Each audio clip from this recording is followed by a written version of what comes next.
इस लेक्चर में हम वॉल्यूम ऑफ पैरेललेपिपेड फाइंड करेंगे। तो इसके लिए क्वेश्चन देखते हैं। हमारे पास क्वेश्चन है, find the volume of the parallelepiped for which the vectors are 3 edges. हमारे पास ये 3 वेक्टर्स दिए गए हैं u, v और w। हमें इनको यूज़ करते हुए वॉल्यूम ऑफ पैरेललेपिपेड फाइंड करना है। देखते हैं इसका सोल्यूशन। तो सोल्यूशन में सबसे पहले हम फार्मूला लिखेंगे पैरेललेपिपेड का कि कैसे हम इसका वॉल्यूम फाइंड कर सकते हैं। तो इसके लिए हमें इन तीनों वेक्टर्स का स्केलर ट्रिपल प्रोडक्ट फाइंड करना होगा। तो स्केलर ट्रिपल प्रोडक्ट के लिए हम क्या करेंगे, सबसे पहले हमने ये इससे इसी तरह से इसको लिखते हैं। तो पहले u लिखा हुआ है, इसलिए हम u वेक्टर के कोफिशिएंट्स को लिखेंगे, यानी i का कोफिशिएंट, j और k का कोफिशिएंट।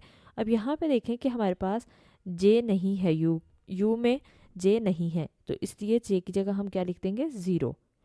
नेक्स्ट v के यूनिट हम लिखेंगे कि v के साथ हमारे पास जो वेक्टर आ रहा है v, उसमें i, j और k की वैल्यूज़ क्या है। i की वैल्यू यहाँ पे 1 है, j की वैल्यू 2 है तो 2 आ जाएगा, और k की वैल्यू 1 है। नेक्स्ट हम देखेंगे w के कोफिशिएंट्स। तो i की वैल्यू यहाँ पे नहीं है, इसलिए 0 आ गया। j की वैल्यू -1 होगी, क्योंकि सिर्फ माइनस लिखा है तो इसका मतलब 1 होगा यहाँ पे कोफिशिएंट। तो -1 और k की वैल्यू 4।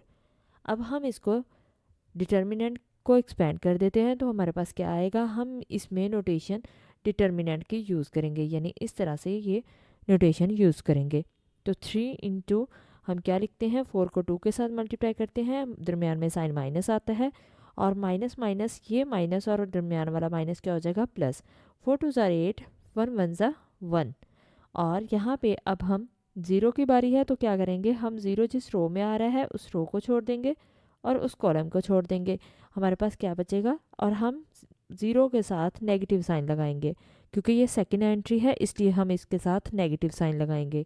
4 को हम 1 से मल्टीप्लाई करेंगे और 1 को हम 0 से मल्टीप्लाई करेंगे, तो 4 - 0 आ जाएगा।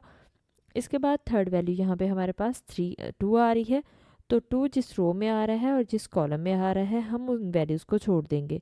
तो 2 के साथ हम पॉजिटिव वैल्यू लगाएंगे क्योंकि ये थर्ड वैल्यू है।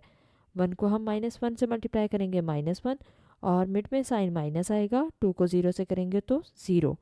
अब हम इसको मज़ीद सॉल्व करेंगे। तो सॉल्व करने के बाद हमारे पास क्या आ जाएगा, 27 - 2। ये कैसे आएगा, 8 + 1 9, 9 को 3 से मल्टीप्लाई करेंगे तो 27।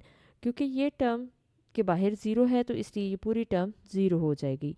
और ये 2 -1 -0 -1 होगा। -1 जब 2 से मल्टीप्लाई होगा तो -2 आएगा, और 27 - 2 कितना हो जाएगा, 25।